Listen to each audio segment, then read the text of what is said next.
हाय विद्यार्थी मित्रों, आपका कक्षा प्लस ऑनलाइन प्लेटफॉर्म में फिर से स्वागत है।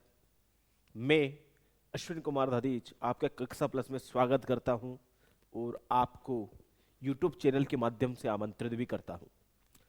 इसके साथ साथ मेरी यही कामना है, हमारी कक्षा प्लस फैमिली की भी, परिवार की भी यही कामना है कि आप हमारी कक्षा प्लस के सदस्य बने। उसके साथ साथ आप जो है रीट एग्जाम को पास करें। पहला पॉइंट ये है, हमारा उद्देश्य ये है, हमारा लक्ष्य ये है कि विद्यार्थी जो है रीट परीक्षा को अच्छे मार्क्स से, यानी मिनिमम 80 मार्क्स, 80% उसके बने, ताकि 80% उसके बन जाएंगे तो हमें बहुत खुशी होगी। हम आपकी उपलब्धियों के लिए ही सही काम कर रहे हैं। आपकी उपलब्धियों को ही हम उद्देश्य बना करके हमारे द्वारा जो सभी जो है शिक्षण विधियों का जो प्रयोजन है, हमारा उद्देश्य है सभी शिक्षण विधियां आपको आ जाए। हमारा उद्देश्य भी यही है कि आपको जो है रीट एग्जाम में जो मेरिट में आपका नंबर आवे और आप जो है 3rd ग्रेड के टीचर बने, जो एक शिक्षक के तौर पे आप शिक्षक बने। शिक्षक आप बनने के बाद में हमें बहुत खुशी होगी कि आप बड़ी उपलब्धियों को प्राप्त करें। जैसा कि आप सभी शिक्षक बन जाएंगे, सभी विद्यार्थी मित्र हमारे जो ऑनलाइन प्लेटफॉर्म में, कक्षा प्लस के ऑनलाइन प्लेटफॉर्म में जो जुड़े हुए विद्यार्थी हैं, शिक्षक जब बन जाएंगे तो हम चाहते हैं कि शिक्षक बनने के बाद में उच्च श्रेणी को प्राप्त हुई, साथ के साथ वो उच्च दक्षता को प्राप्त हुए हमारे शिक्षक, हमारे अध्यापक जो उच्च दक्षता प्राप्त हुए, उनको भाषा की बड़ी नॉलेज हुई, भाषा की दक्षता प्राप्त हुए, भाषा के अंदर उनको व्याकरण का अथाह ज्ञान भरा हुआ हुए, व्याकरण का अथाह ज्ञान उनके पास हुए और साहित्यिक ज्ञान भी साथ के साथ हुए। हमारी यही कामना है कि आप जल्दी से जल्दी जो रीट एग्जाम को पास करके, फाइट करके मेरिट स्थान पर आवे, मेरिट बेस पर आवे और आपका जल्दी से जल्दी अध्यापक पद पर आपका चयन हुए। तो आपका जब चयन हो जाएगा तो हमें बड़ी प्रसन्नता होगी, बड़ी खुशी होगी कि हमारे कक्षा प्लस के ऑनलाइन प्लेटफॉर्म से हमारे विद्यार्थियों का जो है रीट एग्जाम में अध्यापक के रूप में चयन हुआ है। तो उस सबसे बड़ी खुशी हमारे को मिलेगी ये चीज कि हमारे कक्षा प्लस के ऑनलाइन प्लेटफॉर्म से जुड़े हुए जो सभी विद्यार्थी हैं उनका रीट एग्जाम में चयन हुआ है, उसके साथ साथ वो अध्यापक बन गए हैं। अब जैसा कि मैं अश्विन कुमार धारीच आपके लिए, मैं सभी विद्यार्थी मित्रों के लिए एक टॉपिक लाया हूं, आज एक नया टॉपिक, भाषा दक्षता का विकास। आज का टॉपिक यही है कि जब अध्यापक बन जाते हैं तो विद्यार्थी को अपनी भाषा में कैसे उनको दक्ष बनाना है। हमारी जो हिंदी भाषा है, हिंदी भाषा के अंदर उनको कैसे भाषा का विकास करना है, उनके अंदर भाषा की दक्षता को कैसे प्रबल करना है, वो आज के हम टॉपिक में पढ़ेंगे। भाषा की दक्षता, जैसे अध्यापक जो है विद्यार्थी को भाषा की दक्षता व्याकरण के द्वारा कर सकता है, उनको व्याकरणिक ज्ञान देकर के, नियमों का ज्ञान देकर के उनको भाषा की दक्षता का विकास कर सकता है। अध्यापक भाषा का विकास व्याकरण के द्वारा कर सकता है, व्याकरण के सटीक जो नियम है उनके द्वारा कर सकता है। तो आज के टॉपिक में यही है कि हम जो अध्यापक हैं, जो अध्यापक आप भी आने वाले टाइम में बनेंगे, उसके पहले हमें किन किन चीजों को जानकर रखना जरूरी है, हमें किन किन बातों को ध्यान रखना जरूरी है, जो विद्यार्थी के संदर्भ में विद्यार्थी को भाषा के दक्ष बनाना है, भाषा के अंदर उनको दक्षता प्रवीण करना है, उनको प्रवीणता प्राप्त करवानी है। हमें अध्यापक को क्या करना है कि विद्यार्थी जो है भाषा के अंदर प्रवीण होवे, भाषा की दक्षता का उनको मानसिक रूप से विकास होवे। तो आज का हमारा टॉपिक है भाषा की दक्षता का विकास। जो भाषा की दक्षता का विकास शिक्षक के द्वारा किया जाएगा, अध्यापक के द्वारा किया जाएगा। इस भाषा की दक्षता के अंदर विद्यार्थी के अंदर भाषा की दक्षता का विकास करना है। मूल रूप से हमें यही ध्यान रखना है कि भाषा की दक्षता का जो विकास है वो केवल व्याकरण के द्वारा हो सकता है। बिना व्याकरण के भाषा की दक्षता प्राप्त नहीं की जा सकती। बिना व्याकरण के द्वारा वो रचना नहीं कर सकता, बिना व्याकरण के द्वारा वह गद्य नहीं बना सकता, बिना व्याकरण के द्वारा वह पद्य भाग नहीं बना सकता, बिना व्याकरण के द्वारा वह सही विराम चिन्ह नहीं लगा सकता। इसलिए इन सभी को विकास करने के लिए, इन सभी को डेवलपमेंट करने के लिए लैंग्वेज में परफेक्ट होना बहुत जरूरी है। लैंग्वेज का जो परफेक्टनेस बनानी है, छात्र को, विद्यार्थी को जब परफेक्टनेस बनानी है तो लैंग्वेज के अंदर जब विद्यार्थी को परफेक्ट टेंस बनानी है वो सिर्फ भाषा के अंदर व्याकरण के द्वारा ही हो सकती है, ग्रामर के द्वारा ही हो सकती है। भाषा की दक्षता का विकास मूल नींव, पेड़ की जो मूल नींव है, भाषा की दक्षता जो मूल नींव है व्याकरण है। व्याकरण ही मूल नींव है भाषा के अंदर, और व्याकरण के द्वारा ही हम विद्यार्थी के अंदर भाषा की दक्षता का विकास कर सकते हैं। बिना व्याकरण के द्वारा भाषा अधूरी है, बिना व्याकरण के भाषा अधूरी है। इसलिए व्याकरण से ही भाषा परिपूर्ण है, और व्याकरण से ही विद्यार्थी के अंदर भाषा की दक्षता का विकास हो सकता है। बिना व्याकरण के, बिना विराम चिन्ह के वो भाषा की दक्षता में प्राप्त नहीं हो सकता, वो भाषा में दक्ष परफेक्ट नहीं हो सकता। विद्यार्थी को यदि परफेक्ट करना है भाषा के अंदर, तो उसके अंदर उसको व्याकरण आनी चाहिए, विराम चिन्ह आने चाहिए, जो दोनों ही मैंने आपको बताया। एक तो ग्रामर उनको पोर्शन उनका क्लियर होना चाहिए, और उनके द्वारा विराम चिन्ह, जैसा कि मैंने बताया अल्प विराम है, अर्ध विराम है, पूर्ण विराम है, प्रश्न सूचक है, और भी कोमा है, तो इत्यादि जितने भी विराम चिन्ह हम पढ़ेंगे, तो जितने भी विराम चिन्ह है बहुत मोस्ट इंपोर्टेंट है। इन विराम चिन्हों के द्वारा ही भाषा के अंदर दक्ष हो सकता है। हर व्यक्ति भाषा के अंदर दक्ष तभी हो पाएगा जब उनको व्याकरण आएगी। बिना व्याकरण के द्वारा वो भाषा में दक्षता प्रदान नहीं कर सकता, बिना व्याकरण के द्वारा वो भाषा के अंदर दक्ष नहीं हो सकता। तो विद्यार्थी मित्रों, मेरी यही कामना है कि एक तो आप व्याकरण के अंदर प्रबल हुए, दूसरा आपको विराम चिन्ह आवे, क्योंकि इन दोनों का कॉम्बिनेशन है, ये दोनों बहुत जरूरी है भाषा को दक्ष बनाने के लिए, हिंदी भाषा को प्रवीण बनाने के लिए। ये भाषा के अंदर व्याकरण होना बहुत जरूरी है। व्याकरण के साथ साथ हमारे को विराम चिन्ह आने चाहिए। मैं क्यों विराम चिन्ह पर जोर दे रहा हूं, क्यों व्याकरण पर जोर दे रहा हूं? मैं इसलिए आपके लिए व्याकरण पर जोर दे रहा हूं और विराम चिन्हों पर जोर दे रहा हूं, क्योंकि यही जो दो चिन्ह ऐसे हैं, ये दो टॉपिक ऐसे हैं जो कंप्यूटर के अंदर आपको प्रबल कर सकता है। हिंदी भाषा के अंदर तो दक्ष बनाएगा ही बनाएगा, लेकिन साथ साथ कंप्यूटर के अंदर भी प्रबल बनाएगा। इसलिए मैं आपको बार बार कह रहा हूं, व्याकरण और विराम चिन्ह, इन दोनों के माध्यम से आप सारे काम कर सकते हैं। आपको व्याकरण के द्वारा कंप्यूटर के अंदर परिवर्तित किया जा सकता है, व्याकरण और विराम चिन्ह के द्वारा कंप्यूटर के अंदर प्रयोग किया जा सकता है। आप किसी को सॉफ्टवेयर बनाना है, आप किसी को ऐप बनानी है, तो ये सिर्फ दो ही चीज है, जो व्याकरण और विराम चिन्ह, इनके माध्यम से आप कंप्यूटर के अंदर प्रयोग कर सकते हैं, कंप्यूटर के अंदर सॉफ्टवेयर बना सकते हैं, कंप्यूटर के अंदर ऐप द्वारा आप जो है दक्ष हो सकते हैं।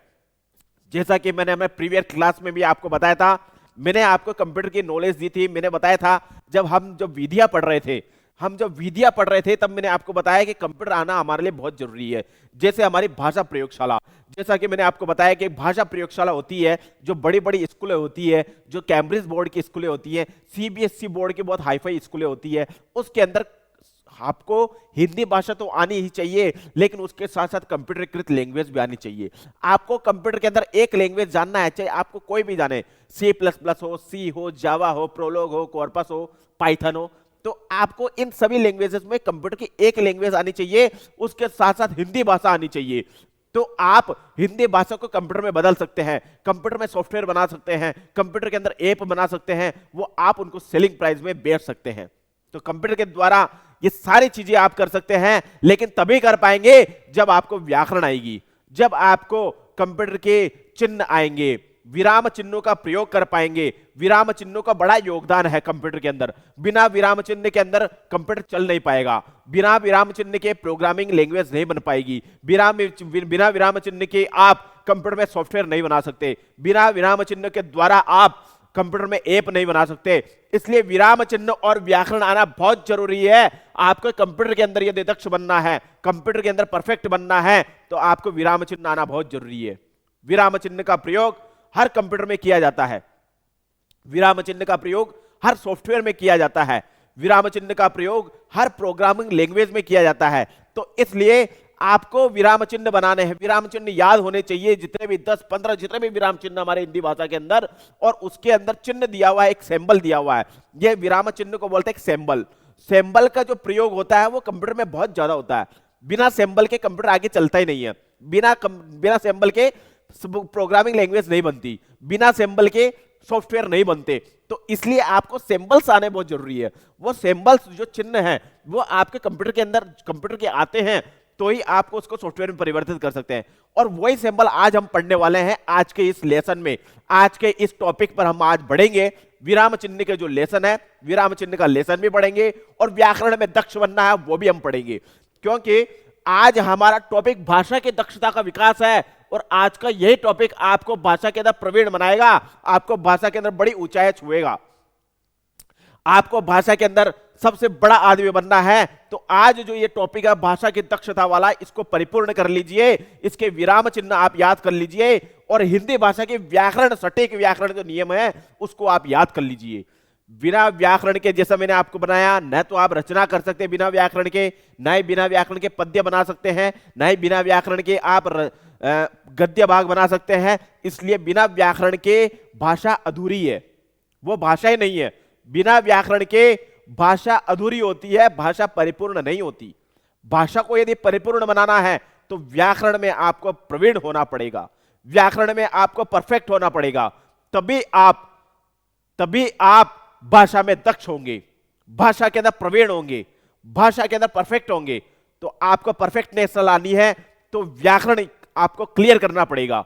व्याकरण के संधि, समास, कारक, प्रत्यय, उपसर्ग इत्यादि जितने भी व्याकरण, कारक आदि जितने भी है, वो सभी व्याकरण आपको पूरी सटीक होनी चाहिए। और उसके साथ साथ जो नियम है, जो मैंने आपको कल बताया था, हमारी भाषा प्रयोगशाला विधि पढ़ी थी और भाषा यंत्र विधि पढ़ी थी, ध्वन्यात्मक विधियां पढ़ी थी। तो जितने भी विधियां हमने कल पढ़ी है, अन्य महत्वपूर्ण विधियां, उनमें व्याकरण का सर्वोपरि सहयोग रहा है, व्याकरण का महत्वपूर्ण सहयोग रहा है। भाषा के अंदर व्याकरण ही सर्वोपरि है। और व्याकरण यदि याद है तो आप किसी भी कंप्यूटर की एक लैंग्वेज सीख लीजिए, चाहे वो जावा हो, प्रोलॉग हो या फिर पाइथन हो। तो आपको मैं बताना चाहता हूं, आपको कोई लैंग्वेज सीखनी है कंप्यूटर की, तो आप सिर्फ पाइथन लैंग्वेज सीखिए, क्योंकि पाइथन के द्वारा क्या चल रहा है अभी आधुनिक काल में, पाइथन के द्वारा सॉफ्टवेयर बनाए जा रहे हैं, पाइथन के द्वारा ऐप बनाया जा रहा है, पाइथन के द्वारा कृत्रिम बुद्धि बनाई जा रही है, जिसको बोलते हैं एआई, आर्टिफिशियल इंटेलिजेंसी, जिसको बोलते हैं कृत्रिम बुद्धि, जो सिर्फ पाइथन लैंग्वेज से बन रही है। अभी करंट में, अभी वर्तमान युग में पाइथन लैंग्वेज का बड़ा योगदान है। पाइथन लैंग्वेज कंप्यूटर में ज्यादा प्रयोग की जा रही है। आज विदेशों में भी पाइथन का बड़ा सर्वप्रिय है। जितने भी विदेशी देश है वो पाइथन को योगदान ज्यादा दे रहे हैं। पहले जावा चलती थी, शुरुआत में जब यदि हम माने तो प्रोग्रामिंग लैंग्वेज जो चलती थी सी चलती थी, फिर सी प्लस प्लस चलती थी, फिर उसके बाद में प्रोलॉग चलिए, फिर जावा चलिए। तो ये इत्यादि जितने भी लैंग्वेज है पुरानी हो गई है। अब आजकल आपको लैंग्वेज सीखनी है कंप्यूटर की तो पाइथन लैंग्वेज सीखिए, क्योंकि पाइथन लैंग्वेज से आपको रोबोटिक्स आ जाएगी, एक तो प्लस पॉइंट में आपको आर्टिफिशियल इंटेलिजेंस आ जाएगी पाइथन से ही आपको एनएलपी आ जाएगी, न्यूरल जो एनएलपी है वो आ जाएगी, न्यूरल लैंग्वेज प्रोसेसिंग वो आ जाएगी, नेचुरल लैंग्वेज प्रोसेसिंग जो एनएलपी है वो आ जाएगी। तो जितनी भी लैंग्वेजेस है तो इसमें आपको सिर्फ पाइथन लैंग्वेज सीखनी है। पाइथन के द्वारा आप एक भाषा के व्याकरण ले लीजिए, हिंदी भाषा हम पढ़ रहे हैं, हिंदी भाषा की आप व्याकरण ले लीजिए, हिंदी भाषा के व्याकरण यदि आपको याद है तो आप उसको पाइथन में चेंज कर दीजिए, प्रोग्रामिंग बना दीजिए, एक प्रोग्राम बना दीजिए, उस प्रोग्राम को आप सॉफ्टवेयर के द्वारा किसी को सेल कर दीजिए, आपको अन्य की आवश्यकता नहीं पड़ेगी, आप खुद ब खुद सशक्त हो जाएंगे, आपको अन्य की जरूरत नहीं पड़ेगी। आपको सशक्त बनना है तो आज का जो हमारा टॉपिक है भाषा दक्षता का विकास, इसको आपको पूरा करना पड़ेगा, क्योंकि इसे भाषा की दक्षता के विकास में विराम चिन्ह आने वाले हैं जो मोस्ट पॉपुलर है। बिना विराम चिन्ह के आप कुछ नहीं कर पाएंगे। व्याकरण के साथ साथ विराम चिन्ह आने चाहिए, क्योंकि कंप्यूटर के भी विराम चिन्ह होते हैं। जो आज जो हम टॉपिक पढ़ रहे हैं इसके अंदर कंप्यूटर के विराम चिन्ह है, पूरे के पूरे जितने भी आज टॉपिक में हम विराम चिन्ह पढ़ेंगे वो कंप्यूटर के विराम चिन्ह होंगे, कंप्यूटेशनल लैंग्वेस्टिक के विराम चिन्ह होंगे, भाषा विज्ञान के विराम चिन्ह होंगे। जितने भी सैंपल्स हम आज पढ़ेंगे, जितने भी चिन्ह पढ़ेंगे वो सभी के सभी कंप्यूटर के चिन्ह हैं, जिसके अंदर हम उदाहरण के द्वारा प्रयोग किया जाता है, एग्जाम्पल के द्वारा प्रयोग किया जाता है और सॉफ्टवेयर बनाए जाते हैं। बड़े बड़े जितने भी सॉफ्टवेयर बने हैं आज तक के वो सब विराम चिन्हों से बने हैं। जितने भी बड़े बड़े सॉफ्टवेयर बने हैं वो विराम चिन्हों के द्वारा बन रहे हैं और उनके अंदर बड़ा योगदान देता है कंप्यूटरीकृत लैंग्वेज। जितने भी सॉफ्टवेयर बनाए जा रहे हैं कंप्यूटरीकृत लैंग्वेज के द्वारा बनाए जा रहे हैं। आजकल जो सॉफ्टवेयर बन रहे हैं पाइथन लैंग्वेज से बन रहे हैं। पुराने जो सॉफ्टवेयर बने हैं वो सी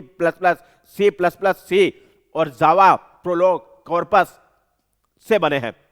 आजकल जो सॉफ्टवेयर बनाए जा रहे हैं वो पाइथन लैंग्वेज से बनाए जा रहे हैं। कंप्यूटर की सबसे हाईफाई लैंग्वेज है पाइथन, जिसके द्वारा कृत्रिम बुद्धि का विकास हो रहा है, रोबोटिक्स का विकास हो रहा है, एनएलपी का विकास हो रहा है। तो आज के टॉपिक के अंदर इसी विषय में चर्चा करेंगे। एक तो कंप्यूटर की चर्चा करेंगे और एक हिंदी भाषा की चर्चा करेंगे।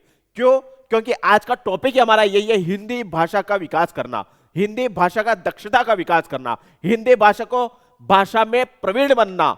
आज का हमारा टॉपिक ही यही है कि दक्षता का विकास करना, यानी भाषा के अंदर प्रवीण होना।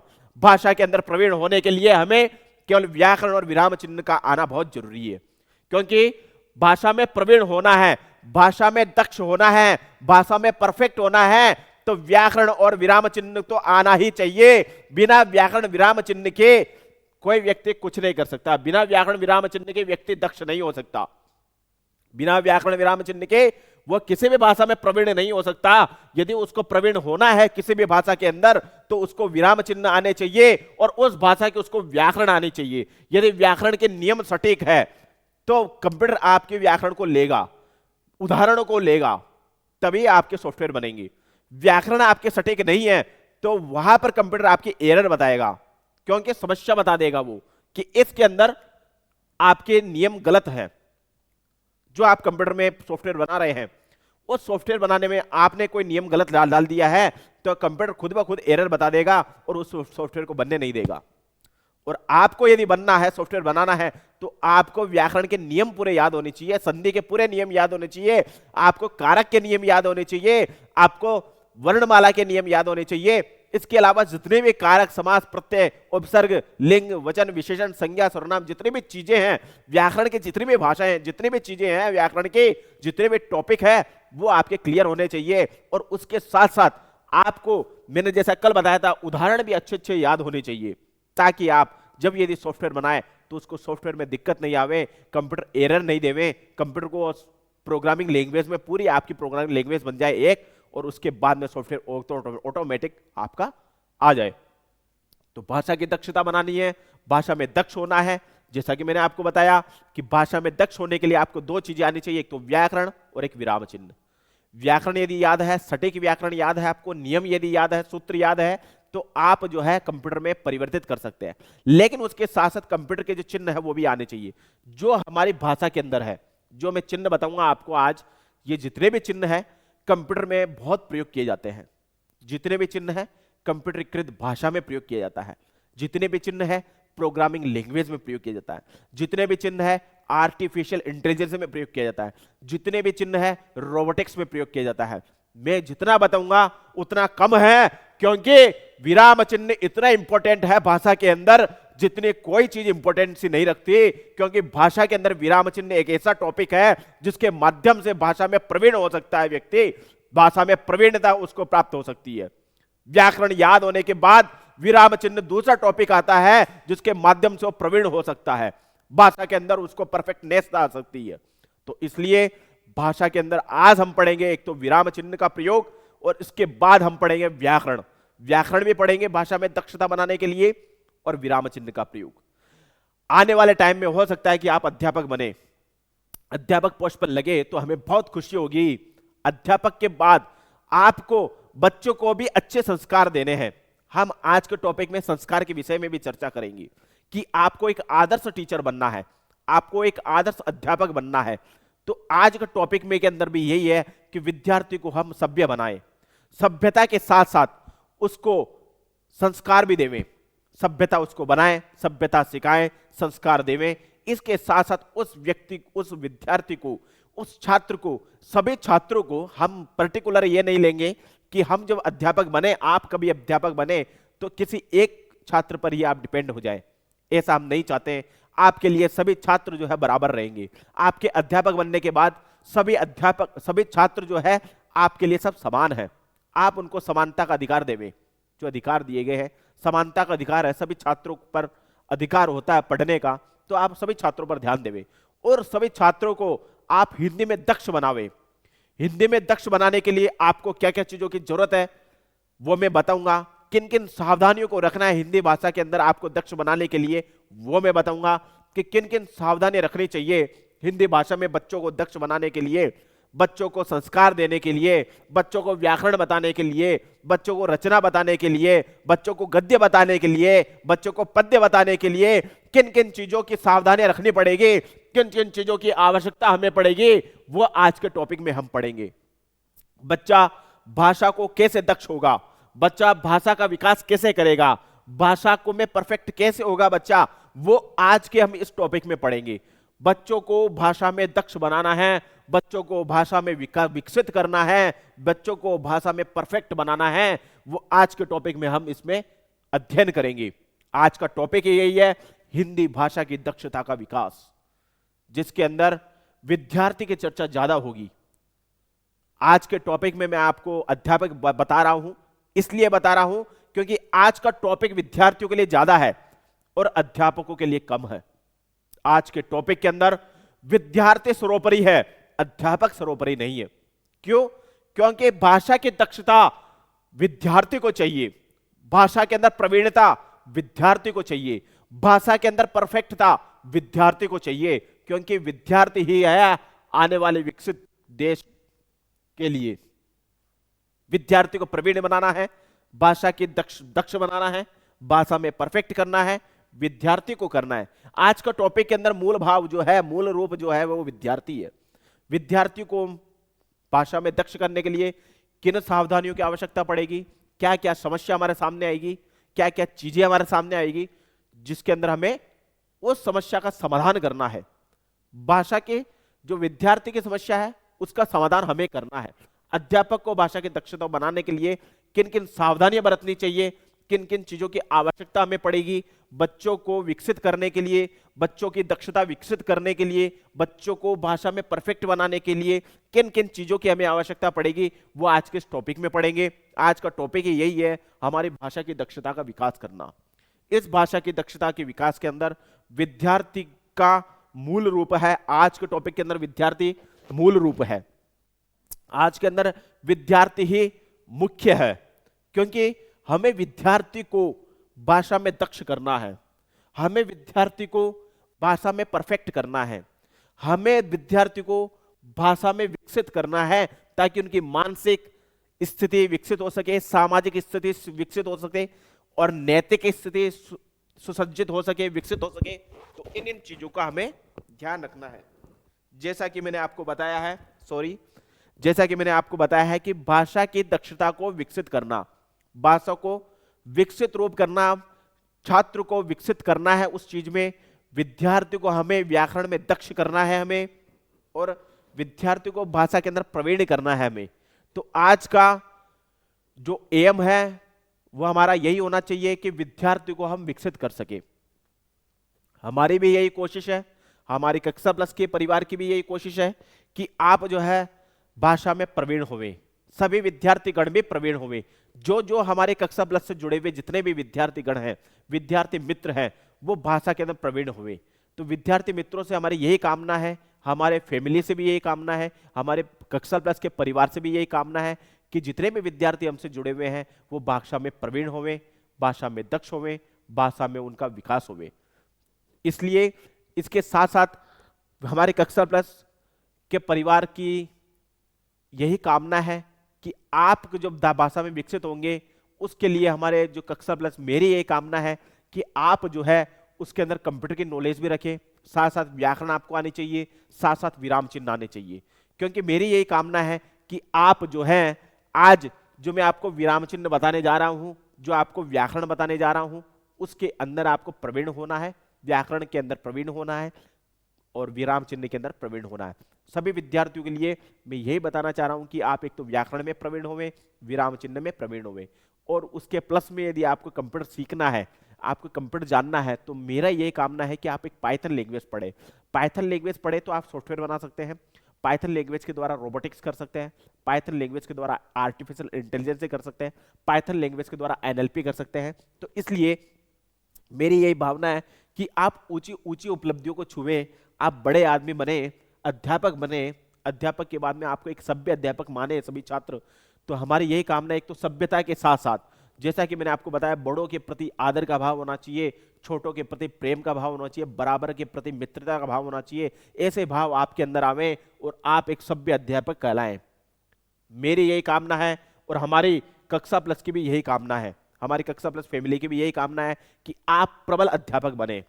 इसके साथ साथ जो मैं आप टॉपिक बताने जा रहा हूं, भाषा दक्षता का विकास, जिसके अंदर आप भाषा के अंदर प्रवीण हुए, जैसा कि मैंने बता दिया, भाषा में प्रवीणता तब आएगी जब आपके पास भाषा में प्रवीणता, भाषा में प्रवीणता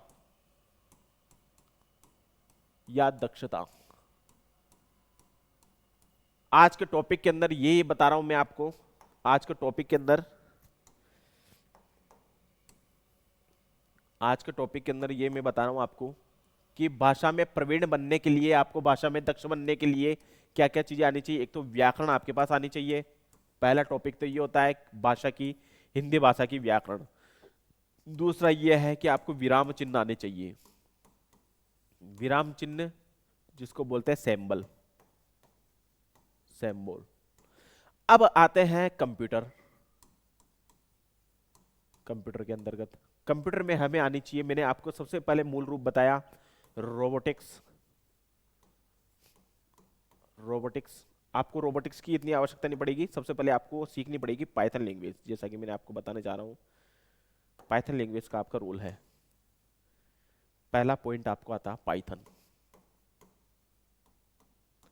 जावा, सबसे बड़ी लैंग्वेज पाइथन चल रही है, जावा चल रहा है, प्रोलोग चल रहा है, कॉर्पस इत्यादि, ये जितनी भी लैंग्वेजेस है इसके द्वारा आपको क्या जानकारी मिलेगी। एक तो रोबोटिक्स की जानकारी मिलेगी,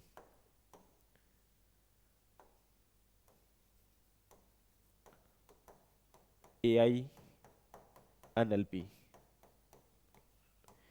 तो ये जितनी भी मैंने आज जो भाषा की दक्षता के विकास करना है, इसलिए मैंने आपको ये चार्ट मैंने इसलिए बनाया है कि आप भाषा के अंदर प्रवीण होंगे। मेरी यही कामना है कि आप भाषा के अंदर दक्ष हो जाए, आपको आने वाले टाइम में कहीं कोई दिक्कत ना आवे, आने वाले टाइम में कोई समस्या ना आवे, क्योंकि आपको ये जो नॉलेज मैं आज दे रहा हूं, आपके चार्ट के द्वारा जो नॉलेज दे रहा हूं, वो मुझे नहीं लगता कोई देगा, क्योंकि ये जो पॉइंट मैंने आपको बताया कंप्यूटर के, ये कोई नहीं बता सकता। मैं जो बता रहा हूं आपको, मुझे नहीं लगता कोई राजस्थान में आपको ये चीज बताया जाएगा, क्योंकि राजस्थान में ऐसे बंदे बहुत कम हैं, ऐसे अध्यापक कम हैं जो हिंदी भाषा को, जो भाषा को कंप्यूटर में बदल सकते हैं।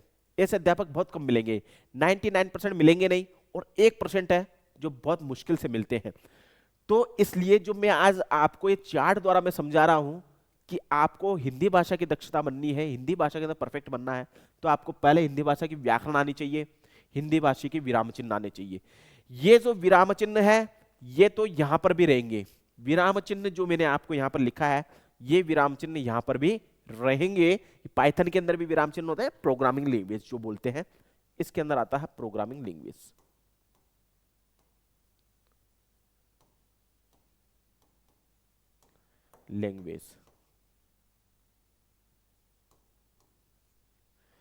ये जो प्रोग्रामिंग लैंग्वेज है ये एक विराम चिन्ह है। प्रोग्रामिंग लैंग्वेज में बदलना है तो आपको विराम चिन्ह आना चाहिए। हमारे हिंदी भाषा को प्रवीण और बहुत ऊंची उपलब्धियों तक आपको छूना है हिंदी भाषा के अंदर, तो आपको जो है ये पाइथन लैंग्वेज आनी चाहिए, विराम चिन्ह आने चाहिए, और इसके अलावा प्रोलोग, कॉर्पस, केवल एक लैंग्वेज आनी चाहिए। चाहे आप रोबोट पाइथन पढ़े, पाइथन अभी चल रहा है, वर्तमान युग में पाइथन का बड़ा रोल है, और उसके अंदर आप रोबोटिक्स कर सकते हैं, एआई कर सकते हैं, एनएलपी कर सकते हो खुद ब खुद ही। क्योंकि इसके अंदर क्या है, आपको विराम चिन्ह के अंदर, क्योंकि बहुत सारी चीजें हैं जो कंप्यूटर के अंदर के विराम चिन्ह के द्वारा ही समझाया जा सकता है। कंप्यूटर यदि समझता है तो विराम चिन्ह से समझता है, कंप्यूटर यदि जानता है तो विराम चिन्हों के द्वारा जानता है। क्योंकि उदाहरण आपको याद होंगे, नियम आपको याद होंगे, लेकिन यदि नियम और उदाहरण आपको याद है लेकिन विराम चिन्ह आपको याद नहीं है, तो कंप्यूटर के अंदर आप प्रोग्रामिंग नहीं बना सकते, कंप्यूटर के अंदर प्रोग्रामिंग लैंग्वेज नहीं बना सकते, कंप्यूटर के अंदर सॉफ्टवेयर नहीं बना सकते, यदि आपको ये विराम चिन्ह याद नहीं है तो। क्योंकि कंप्यूटर यदि समझेगा, कंप्यूटर यदि जानेगा, तो आपको विराम चिन्ह के द्वारा ही वह जानता है। कंप्यूटर एक निर्जीव वस्तु है, जो आप टाइप करेंगे वो वही लेगा। लेकिन कंप्यूटर यदि समझता है, कंप्यूटर यदि जानता है, वो विराम चिन्हों को जानता है। उसके अलावा वो कुछ नहीं जानता।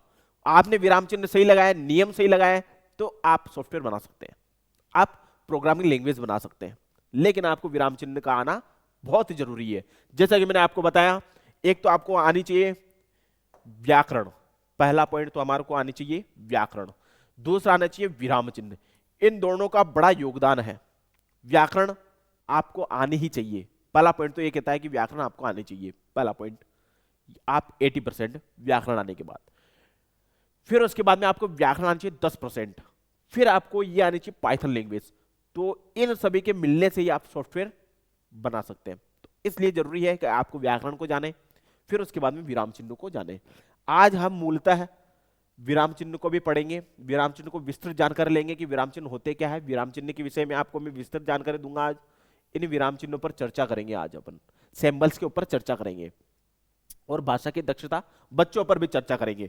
सिंबल्स की चर्चा करेंगे, लेकिन बच्चों पर भी चर्चा करेंगे। बच्चा सीख रहा है या नहीं सीख रहा है, उसको भाषा में बच्चों को दक्षता करनी है हमें, भाषा के अंदर उसको विकसित करना है हमें, भाषा के अंदर उसको समझाना है हमें। तो उसको व्याकरण बताएंगे हम, उसको परिपूर्ण व्याकरण बताएंगे, परिपूर्ण व्याकरण के नियम बताएंगे, तभी जाकर के वो विद्यार्थी सक्षम हो सकता है, दक्ष प्राप्त कर सकता है, भाषा के अंदर दक्ष हो सकता है, प्रवीण हो सकता है। दक्षता को दूसरा अर्थ भी ये होता है प्रवीण होना, प्रवीणता प्राप्त करना। तो भाषा के अंदर प्रवीण करना है विद्यार्थी को, छात्र को, भाषा के अंदर दक्ष बनाना है विद्यार्थी को, तो हमें उसको व्याकरण बतानी पड़ेगी और एक विराम चिन्ह बताने पड़ेंगे, तभी वो भाषा में दक्ष हो सकता है। आज हम इसी पर चर्चा करेंगे, बच्चों को कैसे दक्ष बनाना है, तो इसी विकास पर हम चर्चा करेंगे। तो सबसे पहले हम शुरुआत करते हैं, भाषा दक्षता का विकास कैसे किया जाता है, बच्चों को कैसे उसमें दक्ष बनाया जाता है, बच्चों को कैसे उसको विकसित किया जाता है, बच्चों को कैसे समझाया जाता है। तो आज हम इसी टॉपिक पर चर्चा करेंगे कि बच्चों को विकसित कैसे बनाना है, बच्चों को विकास कैसे करना है, बच्चों को हिंदी भाषा में दक्ष कैसे बनाना है। आज इसी पर चर्चा करते हैं। अब हम पढ़ते हैं भाषा दक्षता का विकास। पहला पॉइंट ये वाला है, भाषा दक्षता का विकास। भाषा विचार अभिव्यक्ति या विचार आदान प्रदान का करने का साधन या माध्यम होता है। भाषा विचार, भाव और अनुभव को व्यक्त करने का सर्वोत्तम साधन है। यहां पर लिखा है भाषा विचार अपने भावों को प्रकट करता है, अनुभवों को प्रकट करता है, वही भाषा है। जैसा कि मैंने आपको बताया, भाषा की परिभाषा जब मैंने प्रीवियस जो अपने यूट्यूब चैनल पे मैंने आपको बताया था, जो लाइव अपने कक्सर प्लस के ऐप में मैंने बताया, लाइव में बताया है, यूट्यूब पे बताया है कि जो भाषा का सबसे पहले परिभाषा होती है कि अपने विचारों का आदान प्रदान करना भाषा कहलाती है। पहला पॉइंट मैंने आपको यह बताया। दूसरा पॉइंट मैंने आपको बताया लिपि के विषय में जानकारी दी, जो इस लिपि को इंग्लिश में बोलते हैं स्क्रिप्ट। लिपि किसे कहते हैं उसका भी आज टॉपिक पढ़ेंगे। बच्चों को यदि हिंदी भाषा बतानी है तो हमें लिपि आनी चाहिए, लिपि किसमें लिखी जाती है यह आनी चाहिए, लिपि की परिभाषा आनी चाहिए, लिपि को इंग्लिश में क्या कहते हैं यह आनी चाहिए, हिंदी भाषा किस लिपि में लिखी गई है यह आना चाहिए। तो आज लिपि के विषय में भी चर्चा करेंगे। जो स्क्रिप्ट है, स्क्रिप्ट बोलते हैं लिपि को। तो लिपि की परिभाषा क्या होती है मैं बता देता हूं आपको। लिपि की परिभाषा, भाषा के लिखने की विधि को लिपि कहते हैं, भाषा को प्रकट करने की विधि को या फिर भाषा को लिखने की विधि को लिपि कहलाती है। हिंदी भाषा देवनागरी लिपि में लिखी गई है। दूसरा पॉइंट यह आता है हिंदी भाषा किस लिपि में लिखी गई है, देवनागरी लिपि में। क्वेश्चन भी पुटअप हो जाता है कि हिंदी भाषा किस लिपि में लिखी गई है, तो हमें बताना देवनागरी लिपि में लिखी गई है। तो लिपि के विषय में चर्चा करेंगे। पहले भाषा की परिभाषा, जैसे यहां पर लिखा हुआ है कि भाषा विचार, भाव, अनुभवों को व्यक्त करने का सर्वोत्तम साधन है। इसका कहने का मतलब यह है कि भाषा विचार, भाव और अनुभवों को व्यक्त करने का सर्वोत्तम साधन है। इसका अर्थ यह है कि भाषा के विचारों का आदान प्रदान करना, विचारों को आदान प्रदान करना भाषा कहलाती है। ये यही कह रहा है कि विचारों का, यहां पर भी लिखा है विचार आदान प्रदान करना का साधन होता है। वही यहां पर है सेकंड में भी, लाइन में भी यही है कि भाषा विचार, भाव और अनुभवों को व्यक्त करने का सर्वोत्तम साधन है। तो वही चीज ऊपर लिखी है, वही चीज यहां लिखी है। तो आपको बस ये आना चाहिए कि भाषा उसे कहते हैं जिसमें विचारों का आदान प्रदान किया जाता है, वह भाषा कहलाती है। आगे हम बढ़ते हैं। भावों को व्यक्ति इस प्रकार से व्यक्त कर सकता है जैसे भावों से व्यक्ति कैसे करेगा। एक तो वह इशारा बताएगा, दूसरा वस्तु बताएगा, एक चित्र बताएगा, फिर उसके बाद में विभिन्न क्रियाकलाप करेगा के माध्यम से उसको अभिव्यक्त कर सकता है। इशारों के द्वारा अभिव्यक्त कर सकता है, जो संकेत कहते हैं। इशार बोलते हैं संकेत, संकेत के द्वारा, जैसे हम सुनते हैं संकेत, ऐसे किया भाई, उधर उधर कौन, तो अपन ने बोला नहीं, अभिव्यक्त नहीं किया, बोले भी नहीं, और इशारों के माध्यम से हमने उनको समझा दिया। तो इशारे भी होती है। वस्तु चित्र बता सकते हैं कि भारत का चित्र है, ये किसका चित्र है, क्वेश्चन हमने पूछा भारत का चित्र हमने बनाया है कोई, तो अपन पूछ सकते हैं किसका चित्र है, तो वो बता देगा बच्चा भारत का चित्र है। तो इस तरीके से वस्तु चित्र भी बता सकते हैं। और विभिन्न क्रियाकलाप कर सकते हैं। विभिन्न क्रियाकलाप का मतलब यह है कोई अभिनय कर सकते हैं, तो अभिनय के द्वारा बता सकते हैं कि पात्र राम है, ये पात्र लक्ष्मण है, ये पात्र भरत है, ये पात्र शत्रुघ्न है। तो जो भी जो पात्र बनेंगे उसके विषय में हम बता सकते हैं कि ये पात्र ये है, जो क्रियाकलाप के माध्यम से हम प्रकट कर सकते हैं। आगे हम बढ़ते हैं। विचार अभिव्यक्ति मूल रूप से दो प्रकार की होती है। पहले आती है मौखिक अभिव्यक्ति करते हैं हम, जो मौखिक रूप में होती है, यानी लिखित अभिव्यक्ति। मौखिक अभिव्यक्ति जो करते हैं वो ध्वनि हो गई, जो मौखिक अभिव्यक्ति करना वो ध्वनि कहलाता है। अब यहां पर मैं दो चीज लिख देता हूं। एक तो हम करते हैं मौखिक, मौखिक में आता है ध्वनि। पहला तो पॉइंट ये हो गया मौखिक अभिव्यक्ति। दूसरा पॉइंट हो गया लिखित अभिव्यक्ति। अब लिखित अभिव्यक्ति क्या है, लिपि। जैसा कि मैं आपको बता ही रहा था अभी कि लिपि जो है, लिखने की विधि को लिपि कहते हैं। तो मौखिक अभिव्यक्ति क्या हो गई, ध्वनि हो गई। लिपि क्या हो गई, लिखित अभिव्यक्ति हो गई। तो लेखन कार्य होगा वो लिपि कहलाएगा, मौखिक कार्य होगा ध्वनि कहलाएगा। तो ध्वनि और लिपि दो प्रकार की अभिव्यक्ति हो सकती है। हमारी अभिव्यक्ति दो प्रकार से हो सकती है, एक तो मौखिक अभिव्यक्ति हो सकती है और एक लिखित अभिव्यक्ति हो सकती है। हम उसको ध्वनि के रूप में प्रकट कर सकते हैं, हम उसको लिपि में प्रकट कर सकते हैं, लिख करके प्रकट कर सकते हैं। आगे हम बढ़ते हैं। भाषा वह शक्ति व साधन है जिसके द्वारा व्यक्ति अपने आप को दूसरों के समक्ष प्रस्तुत करता है, दूसरे विचारों को समझता है। जैसे भाषा के विषय में परिभाषा है, वही परिभाषा है जो मैंने आपको बताई। या तो एक व्यक्ति दूसरे की चीज को समझेगा और दूसरा व्यक्ति पहले की चीज को समझेगा, तो वह आदान प्रदान हो गया, वही भाषा हो गई। हमने जैसे हिंदी भाषा में किससे बात कर रहे हैं, तो दूसरा व्यक्ति भी वो हमारे से बात कर रहा है, वो भी हिंदी में बात कर रहा है, हम भी हिंदी में बात कर रहे हैं। तो एक दूसरे का आदान प्रदान हम कर रहे हैं, भाषा का आदान प्रदान चल रहा है। अब आते हैं भाषा की दक्षता निम्नलिखित है। अब भाषा में दक्ष बच्चों को कैसे बनाना है, बच्चों को भाषा में परफेक्ट कैसे करना है, बच्चों को भाषा में योगदान कैसे करना है, बच्चों को भाषा का विकसित कैसे करना है, वो इन रूपों में हम कर सकते हैं। इसके अंदर चार कौशल भी आ जाएंगे जो बच्चों को कौशलों को विकसित करना है। चार कौशल कौन से, सुनना, बोलना, पढ़ना और लिखना। ये चारों कौशल हो गए, ये चारों कौशल हो गए, ये जो कौशल की परिभाषा है। अब उसके बाद में उसको विचार आने चाहिए, विचार बहुत सिस्टम आना चाहिए। फिर उसके बाद छठा आने चाहिए व्याकरण, उसको व्यावहारिक व्याकरण आनी चाहिए, व्याकरण व्यावहारिक भी आनी चाहिए। स्व अधिगम, वो खुद पढ़ सके ऐसा होना चाहिए। उसको दक्ष बनाना है तो उसको खुद को भी पढ़ना पड़ेगा, बिना वो स्वयं पढ़े उस भाषा में दक्ष नहीं हो सकता। भाषा में दक्ष बनाना है उस छात्र को, तो उसको पहले हम व्यावहारिक व्याकरण भी बता सकते हैं। लौकिक व्याकरण जिसको बोलते हैं, ये लौकिक है, व्यावहारिक बोलते हैं लौकिक व्याकरण। लौकिक व्याकरण, लौकिक व्याकरण जिसको बोलते हैं व्यावहारिक व्याकरण। तो हमें जो है उसको व्याकरण में बताना है, व्याकरण के साथ साथ स्व अधिगम बताना है कि उसको पुस्तक देकर के वो खुद अध्ययन कर सके और खुद अध्ययन करके भाषा में प्रवीण हो सके। तो उसको भाषा में प्रवीण करना है, हमें उसको भाषा में दक्ष बनाना है, तो इसलिए उसको व्याकरण बतानी है, स्व अधिगम यानी पुस्तक देनी है, भाषा प्रयोग कर बताना है उसको कि भाषा को कैसे प्रयोग किया जाता है, कैसे नियम बताए जाते हैं। इसके अंदर नियम आ गए सभी, इस भाषा के प्रयोग में नियम आधारित हो गए कि भाषा के अंदर कौन कौन से नियम होते हैं। भाषा के अंदर जो नियम आधारित है वो नियम उसको बताने हैं बच्चे को। एक सेकंड, बच्चों को नियम बताने हैं। तो भाषा प्रयोग हो गया, नियम के आधारित वो भाषा को प्रयोग कर सकता है, सूत्र यदि याद है उसको भाषा को प्रयोग कर सकता है। अब आता है शब्द भंडार की वृद्धि। उसके शब्द भंडार की वृद्धि मतलब वोकैबुलरी उतनी क्लियर हुए कि भाषा में प्रवीण हो सकता है वोकैबुलरी के द्वारा। शब्द भंडार उसको याद है, शब्दकोश उसको याद है, तो शब्द भंडार और शब्दकोश ये चीजें हैं उसको क्लियर है, तो वो विकसित उसका विकास हो जाएगा, भाषा की दक्षता प्रवीण हो जाएगी, भाषा में प्रवीण हो जाएगा। तो इसलिए भाषा के अंदर प्रवीण होने के लिए शब्द भंडार की वृद्धि होना जरूरी है। आगे बढ़ते हैं। उपयुक्त दक्षता एक दूसरे से जुड़ी हुई है। अब ध्यान रखना, ये जितने भी मैंने बताए चारों कौशल हैं, व्याकरण आने चाहिए, शब्द भंडार आने चाहिए, स्व अधिगम होना चाहिए, जितने भी चीजें मैंने बताई एक तो चारों कौशल होना चाहिए और स्व अधिगम, शब्द भंडार, व्याकरण इत्यादि जो सारी चीजें हैं उसको आनी चाहिए। और ये जो चीजें हैं वो सभी के सभी एक दूसरे से जुड़ी हुई है, कनेक्ट है।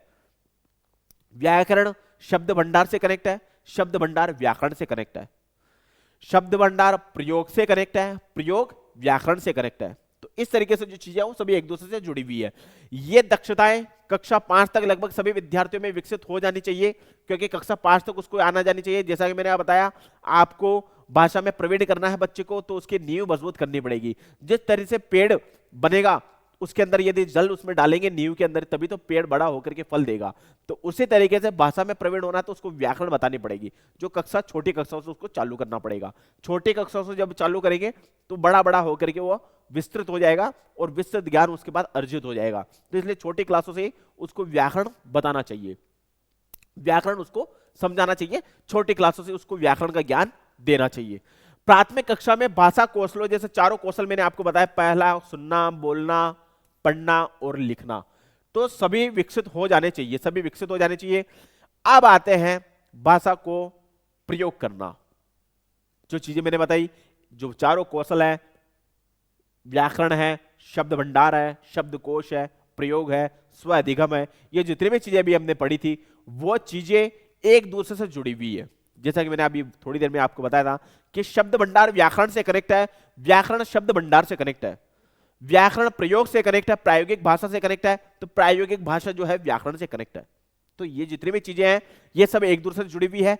अब इसके अंदर किन किन चीजों का सहयोग मिलता है हमें, इन जो हमने दक्षताएं पढ़ी थी उनमें किस किस का सहयोग है। एक तो लिपि का सहयोग होना चाहिए, लिपि हमें आनी चाहिए। जैसा कि मैंने बताया, लिपि का पूरा नाम स्क्रिप्ट है, इंग्लिश में बोले तो ये स्क्रिप्ट है लिपि। लिपि को बोलते हैं स्क्रिप्ट, और स्क्रिप्ट की क्या परिभाषा है कि भाषा को लिखने की विधि को लिपि कहते हैं। लिपि की क्या परिभाषा है स्क्रिप्ट की, कि भाषा के लिखने की विधि को स्क्रिप्ट कहते हैं।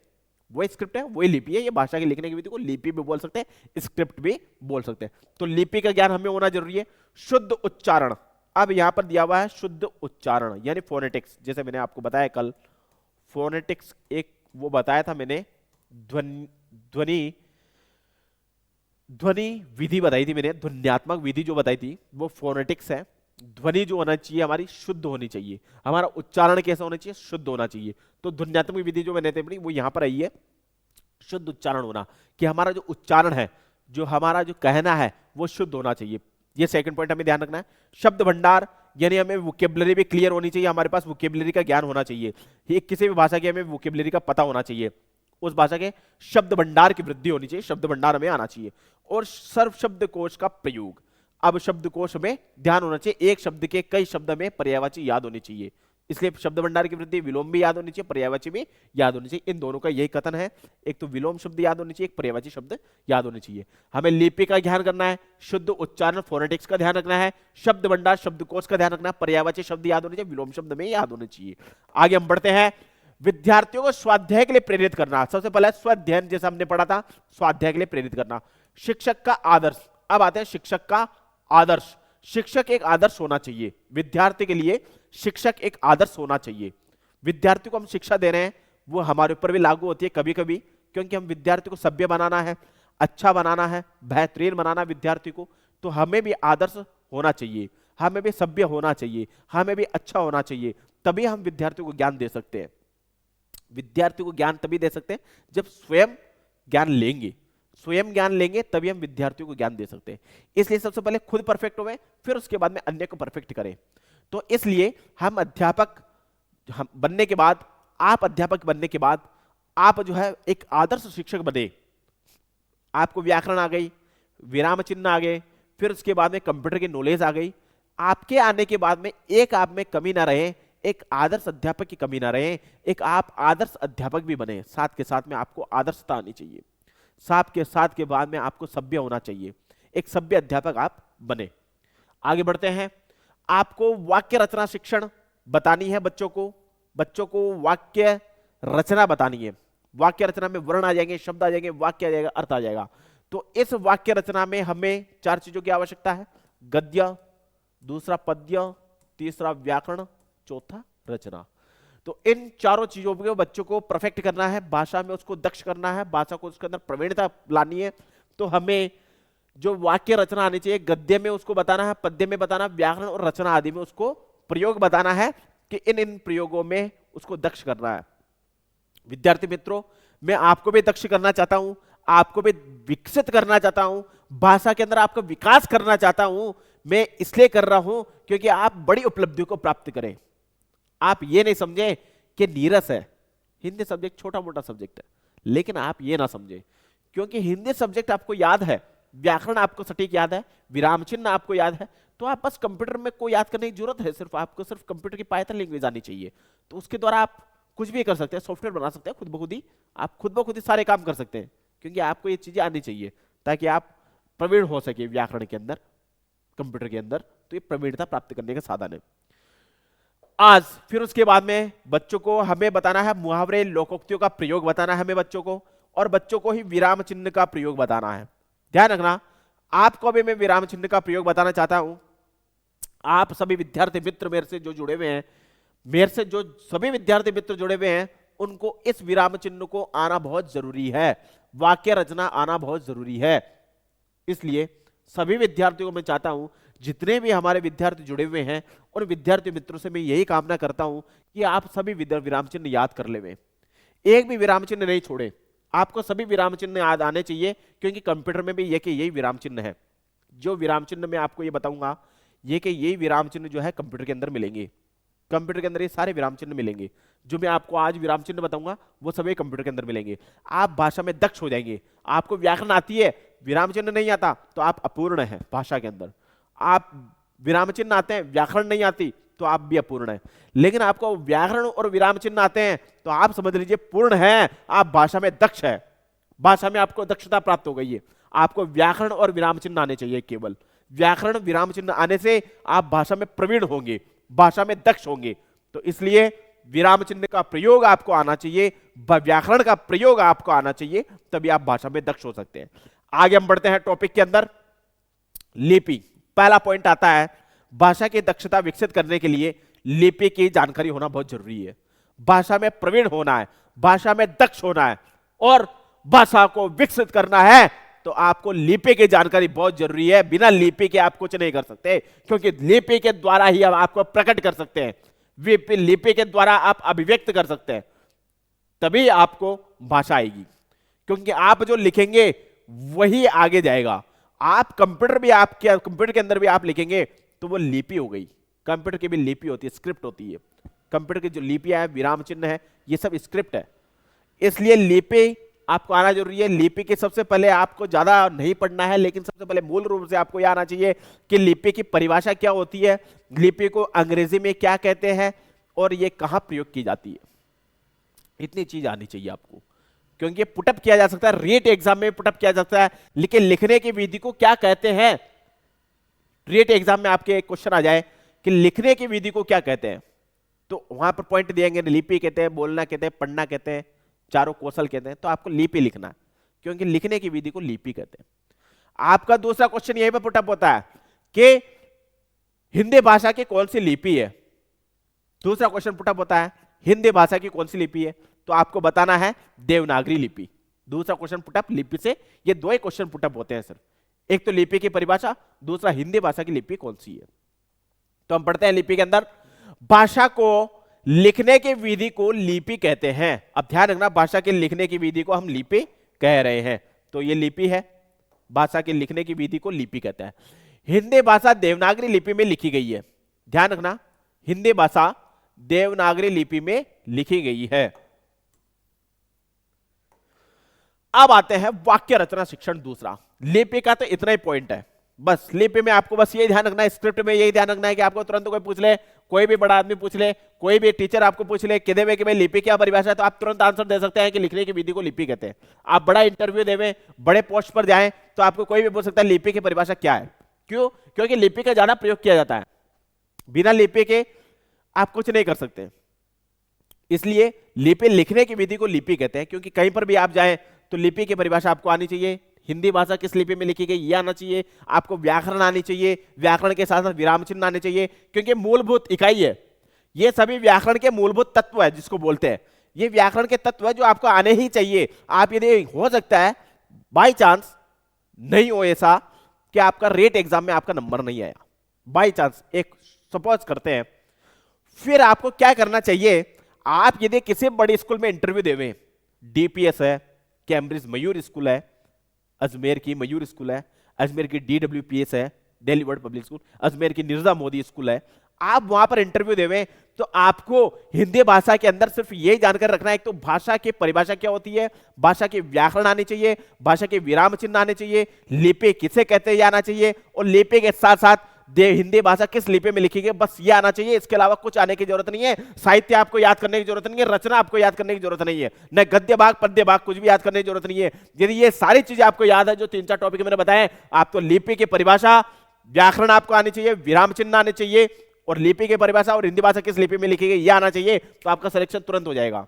आपको जो बड़ी स्कूलें आपको मिल जाएगी, चाहे वो DPS हो, DWPS हो, निर्जा मोदी हो, मयूर हो, इनमें ये क्वेश्चन पुटअप होते हैं, व्याकरण के सर्वाधिक क्वेश्चन पुटअप होते हैं।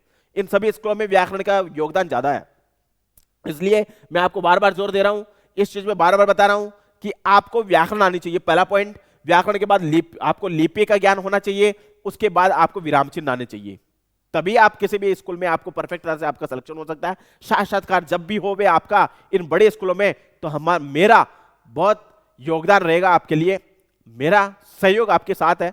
आप इन स्कूलों में चयन हुए, आपका यदि रेट में नहीं आता तो आपका इन बड़ी स्कूलों में आपका चयन हुए तो मुझे बहुत खुशी मिलेगी। हो सकता है आपका अध्यापक में नंबर आ जाए तो बहुत खुशी की बात है। इसके साथ साथ आपका बाई चांस 99% आपका नंबर आवे, पहला आपकी आशा यही है मेरी और सभी की, तो लेकिन 1% यदि बाई चांस आप छूट जाए तो आप बड़ी स्कूल में आपका सिलेक्शन होने के लिए आपको हिंदी में लिपि आनी चाहिए, व्याकरण आना चाहिए हिंदी के अंदर आपका, इसके अलावा लिपि, व्याकरण, विराम चिन्ह आने चाहिए। तीसरा पॉइंट है विराम चिन्ह।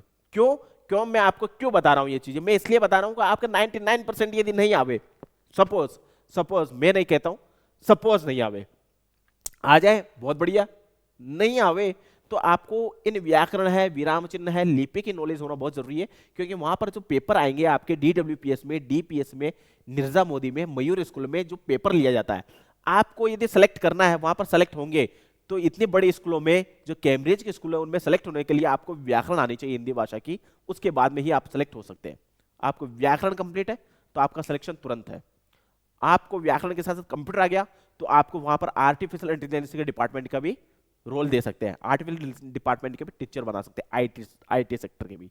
तो इसलिए इन चीजों का आना, लिपि का आना जरूरी है। अब आगे बढ़ते हैं भाषा दक्षता के अंदर, जैसा कि हमारा रेट एग्जाम में अब क्वेश्चन आने वाला है, भाषा दक्षता का विकास, जैसे इसमें से क्वेश्चन पुटअप होते हैं। रेट जो परीक्षा है उसको हम तुरंत पास करें, फरवरी के अंदर जो एग्जाम हो उसको तुरंत फॉलो करके उसको पास कर ले और उसको आगे बढ़ जाए और मेंस के अंदर हम पहुंचे।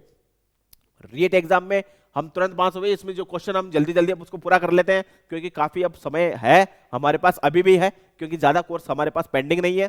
इसलिए हम जो है भाषा शिक्षण की जो भाषा दक्षता का जो विकास है, ये टॉपिक हमारा चल रहा है। इस टॉपिक के अंदर हम लिपि का हमने ज्ञान दिया है। अब आगे बढ़ते हैं इसी टॉपिक के अंदर, वाक्य रचना शिक्षण। अब आते हैं वाक्य रचना शिक्षण में। वाक्य रचना शिक्षण क्या है, ध्यान रखना, वाक्य रचना है, वाक्य किससे बनता है, सार्थक पदों के समूह से, सार्थक पदों के समूह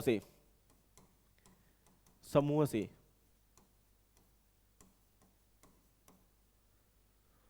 वाक्य बनता है, वाक्य बनता है, सार्थक पदों के समूह से वाक्य बनता है। आगे बढ़ते हैं, वाक्य रचना में क्या क्या चीजों की जरूरत पड़ेगी हमें। शब्दों से वाक्य बनता है, ये तो हम जानते हैं, जैसे मैंने बता दिया आपको, शब्दों से वाक्य बनता है। अब लेकिन वाक्य में हमें क्या क्या चीजें जानना पड़ेगा। देखो, गद्य, पहला गद्य पाठों के शिक्षण के समय हमें जानकारी रखनी पड़ेगी। बच्चों को हम सिखाएंगे तो वो कैसे सिखाएंगे, उनको गद्य भाग भी सिखाएंगे। हम बच्चों को जो सिखाएंगे गद्य भाग भी सिखाएंगे। दूसरा, हम जो उनको रचना सिखाएंगे बच्चों को, रचना के समय, व्याकरण के समय, शिक्षण के समय, व्याकरण शिक्षण के समय वाक्य विश्लेषण करके सिखाएंगे उनको, और सह शैक्षिक कार्यक्रमों के समय उनको सिखाएंगे।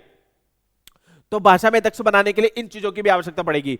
भाषा में दक्ष करने के लिए उनको गद्य बताना पड़ेगा, रचना बतानी पड़ेगी, व्याकरण बतानी पड़ेगी और वाक्य विश्लेषण बताना पड़ेगा। यह सह शैक्षिक होता है को एजुकेशन, जिसको बोलता है सह शैक्षणिक, को एजुकेशन। को एजुकेशन होता है लड़का, बच्चा और बच्ची दोनों एक साथ जहां पढ़ते हैं जिस विद्यालय में, उसको को एजुकेशन कहते हैं कि बच्चा और बच्चे दोनों पढ़ सकते हैं कार्यक्रमों के समय। तो यहां पर वाक्य रचना में हमें गद्य, पद्य, रचना, व्याकरण बच्चों को सिखानी है। बच्चों को भाषा में दक्ष करना है। तो इसलिए सभी विद्यार्थी मित्रों, आप इसको ध्यान कर लो, आपको भी भाषा में दक्ष होना है तो आपको गद्य, पद्य, रचना, व्याकरण और इसके सह शैक्षिक कार्यक्रमों के प्रयोग से आप दक्ष हो सकते हैं। आपका शिक्षण में सर्वोपरि योगदान हो सकता है। आगे हम बढ़ते हैं सभी विद्यार्थी मित्रों, आगे हम बढ़ते हैं। अब आते हैं हमारे बहुत ही मोस्ट इंपोर्टेंट टॉपिक, विराम चिन्ह। बहुत मोस्ट टॉपिक है ये विराम चिन्ह, इसके अंदर आपको प्रवीण होना है। विराम चिन्हों के अंदर आपको प्रवीण होना है। आगे बढ़ते हैं। विराम चिन्ह, जैसा कि विराम चिन्ह किसे कहते हैं? विराम यानी ठहरना। जैसे हम जानते हैं, अरे विश्राम कर लिया है, विश्राम ही विराम है एक तरह से। हमने विश्राम कर लिया, हम थक गए, बहुत थक गए हैं, इसलिए हमने विराम कर लिया है। विराम कहते हैं ना, विराम कर लिया, ठहर गए, विश्राम कर लिया। नहीं तो हम कहते हैं ना बहुत थक गए, विश्राम कर रहे हैं, बहुत थक चुके हैं, तो उस विश्राम को ही कहते हैं विराम। लेकिन हम भाषा पढ़ रहे हैं, व्याकरण पढ़ रहे हैं, तो उसके अंदर विराम होते हैं, विराम चिन्ह होते हैं, जिसके द्वारा हम वहां पर ठहरते हैं। शब्दों में ठहराव होता है, वाक्य में ठहराव होता है, वो विराम चिन्ह कहलाते हैं। जो वाक्यों में भाषा के अंदर विराम जो होता है वो यही होता है जहां पर हम ठहर रहे हैं, हम विराम कर रहे हैं भाषा के अंदर, शब्दों के अंदर, तो वही विराम चिन्ह है। भाषा के अंदर हम जहां पर ठहर रहे हैं, शब्द के अंदर ठहर रहे हैं, वाक्य के अंदर ठहर रहे हैं, रुक रहे हैं, वहां पर जो चिन्हों का प्रयोग किया जाता है, जो सिंबल का प्रयोग किया जाता है, वो विराम चिन्ह कहलाता है। इसलिए विराम चिन्ह बहुत इंपॉर्टेंट टॉपिक है। शब्दों के अंदर, भाषा के अंदर, व्याकरण के अंदर, सभी के अंदर विराम चिन्ह का बड़ा योगदान है। इसलिए भाषा के अंदर हम ठहर रहे हैं, शब्दों के अंदर ठहर रहे हैं, व्याकरण के अंदर हम ठहर रहे हैं, या फिर वाक्यों के अंदर ठहर रहे हैं, तो इन चीजों में जहां पर ठहर रहे हैं वहां पर जिन चिन्हों का प्रयोग किया जाता है, जिन चिन्हों का हम प्रयोग कर रहे हैं, वो विराम चिन्ह कहलाएंगे, वो विराम चिन्ह कहलाएंगे, जिसको विश्राम चिन्ह भी कहते हैं। तो आगे बढ़ते हैं इसी टॉपिक के अंतर्गत, आगे बढ़ते हैं। अब आते हैं शुद्ध लिखने।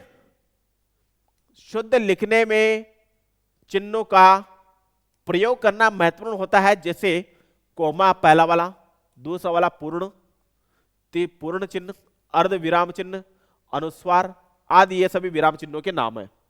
आदि ये सब विराम चिन्हों के नाम है। अर्ध विराम, है ये सब विराम चिन्हों के नाम है।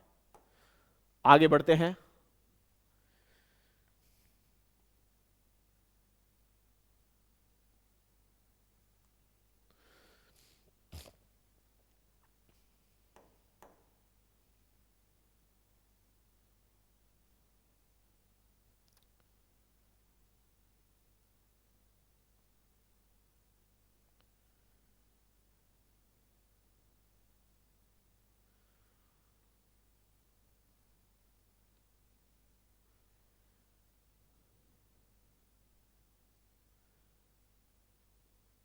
आगे बढ़ते हैं हम।